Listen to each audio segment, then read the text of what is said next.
So this was a new recipe for me. These fat bombs were amazing. I'm completely blown away with how good they are. Start with mixing together some butter and stevia. Then add the almond flour, which that ingredient shocked me, and some cinnamon. Cover with saran wrap and refrigerate for at least 30 minutes. I used an ice cream scoop to make the balls and place on parchment paper and placed in the freezer for 20 minutes. The frosting is next level good. Mix all your ingredients and microwave for 30 seconds. Cover the bombs with the frosting and then sprinkle with cinnamon. I got a little carried away with that. And then just store these in the refrigerator and grab them when you need a quick fix. So yummy and so satisfying. Asian slaw in less than 60 seconds. Let's do it. Go sharpen up our knife because we need it. All right, let's get to it. No blinking.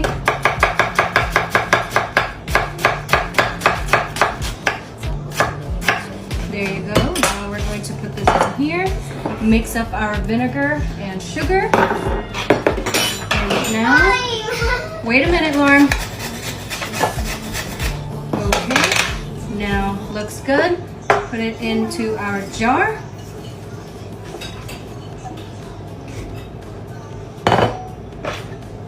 Mix this up.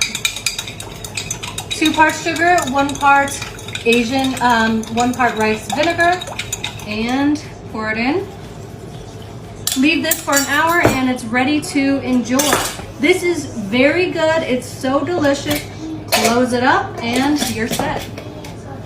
Add cucumber, cherry tomatoes, red onion, and some avocado to a bowl. Next, add some chickpeas, feta cheese, a tablespoon of pesto, olive oil, fresh lemon juice, salt and pepper to taste. Mix it all together and enjoy. Things I eat to lose over 100 pounds, part 17. This protein-packed peanut butter apple dip will satisfy any sweet tooth. Just combine a few scoops of fat-free plain Greek yogurt, the peanut butter of your choice, about a tablespoon of honey, and a sprinkle of cinnamon. Enjoy! Why are you not making chicken lettuce wraps at home? This is an awesome weeknight meal. It only takes about 20 to 25 minutes from start to finish, and it only gets one pan dirty. This is what I consider a guilt-free meal, because you can gorge yourself on as many of these Asian tacos as you would like, and they're just good. So, I'm curious. I will be the first to admit I absolutely love McDonald's hash browns. I wanted to recreate them in a healthier way. Now I know these are not them by any stretch, so any haters can just keep it moving. Now let me show you how I did it. I started with a small head of cauliflower in a food processor till it gets nice and fine just like this. Pop it in the microwave for 3 minutes on high, then drop it onto a clean kitchen towel or a piece of cheesecloth and wring out as much of the moisture as you possibly can. Now in a mixing bowl, you can add your seasonings. This is so crazy versatile that you can add whatever seasonings you prefer. I'll drop a list of what I used. Then you just want to mix it all together and put it onto parchment paper in whatever shape you want. I went with the classic McDonald's shape. 400 for 30 minutes and you get a nice, crispy, healthier version. If you try, let me know, and like and follow for more low-carb recipes. Want a plant-based milk that's going to boost your immune system and improve your overall skin health? Look no further than hemp milk. Yes, girl, milk made from hemp seeds. All you need is 2 cups of filtered water, half a cup of hemp seeds, a pinch of salt, a teaspoon of maple syrup, and a dash of vanilla to sweeten. Blend for about 1 minute and you'll be good to go. This plant-based milk is low in carbs, high in protein and fiber, and pairs extremely well with a good cup of coffee. Hey guys, today we're making San Francisco chops. You're going to take 2 thick-cut bone-in pork chops and season them up. You're going to want to brown these in a pan with some olive oil on medium heat. While they're browning, mince up some garlic on the side. Once they're brown, you're going to pull them off. Add the garlic to the pan and let it cook, and make the sauce. You're going to do 2 teaspoons of olive oil, 4 tablespoons of soy sauce, 4 tablespoons of water, 2 tablespoons of brown sugar, and as much crushed red pepper as you'd like. Add your sauce to the pan and throw your chops back in. Make sure they're well coated, and you're going to cook them for about 30 minutes with a lid on. When they're done, you're going to pull them off, and you're going to add 2 teaspoons of cornstarch mixed with 2 tablespoons of water to your sauce to thicken it up. We like to serve these on top of egg noodles, but they're good with really anything. My mom made this all the time when I was a kid, and I hope you guys enjoy them as much as I do. These are Hidden Valley Ranch dry dips. Let's make the easiest and tastiest dips ever. We're making them all in less than 60 seconds. Ranch spinach dip, 1 container of sour cream, a can of sliced water chestnut, a box of frozen spinach, and of course that Hidden Valley Ranch dry dip. And mix it up. If you're feeling extra fancy, put it in a bread bowl and you're done. Now for the buffalo chicken ranch dip. 1.5 cups of shredded chicken, half a cup of hot sauce, a half cup sour cream, half cup blue cheese, and a block of cream cheese. And of course the Hidden Valley Ranch dry dip. Mix it all together, place it in a baking dish, and bake at 350 for 20 minutes. There we have buffalo chicken ranch dip. Save the best for last. This is the ranch pepperoni pizza dip. 1 block of cream cheese, mixed with half of the dry dip, spread in a pie dish, top with a half cup of mozzarella and a half cup of Parmesan. Mix a cup of tomato puree with the rest of the dry dip, and pour right on top of the cheese. Top it off with some more cheese, and top with 1/3 of a cup of pepperoni. Bake at 350 for 25 minutes. This is the best dip ever. Let's make a super easy lemon garlic salmon. 3 tablespoons melted butter, the juice from half a lemon, 2 to 3 cloves minced garlic, 3 tablespoons fresh minced parsley, and for the seasonings I'm using a teaspoon each of Flavor God's lemon garlic seasoning along with salt and pepper. If you don't have the Flavor God seasoning, just use lemon pepper. Mix it up and set aside.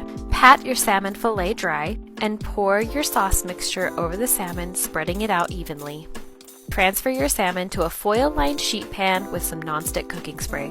Bake at 350 degrees for 25 minutes. When it's finished, pop it under the broiler on high for 2 minutes. This seriously tastes like restaurant-quality salmon made easily at home in your kitchen. We paired ours with some creamed spinach. It was just a match made in heaven. Enjoy! Let's make the perfect game day snack. Start off by browning some ground beef. Toss in some onion and jalapeno.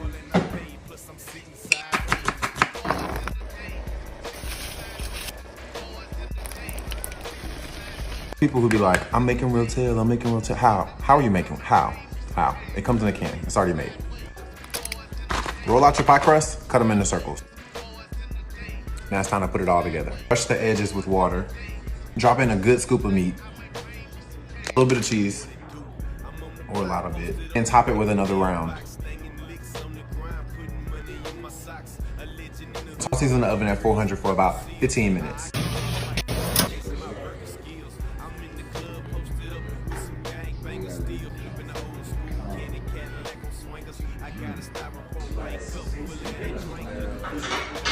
Shout out to U of H, let's get this dub. I'm about to go finish watching this game, but before we do that, To the Salad Lab, where we're making fabulous salads every day. Today we're making a Japanese steakhouse style salad.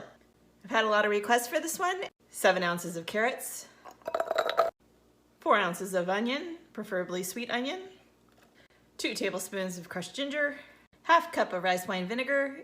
I use seasoned rice wine vinegar, but if you have plain rice wine vinegar, add a tablespoon of sugar, 1/4 cup of soy sauce, and a teaspoon of salt.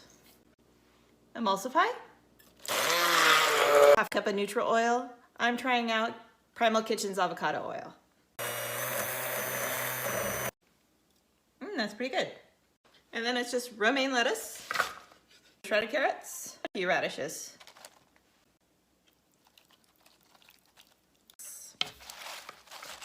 And I'm having it with J. Pinot Gris. Enjoy.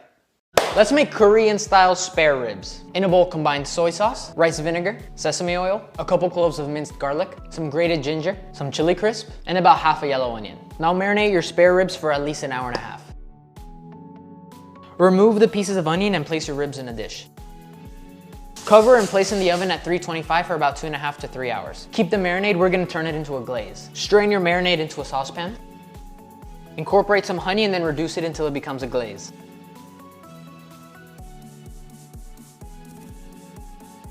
Now brush them with your glaze. Put it in the broiler for 5 to 10 minutes. I'll finish with some black sesame seeds.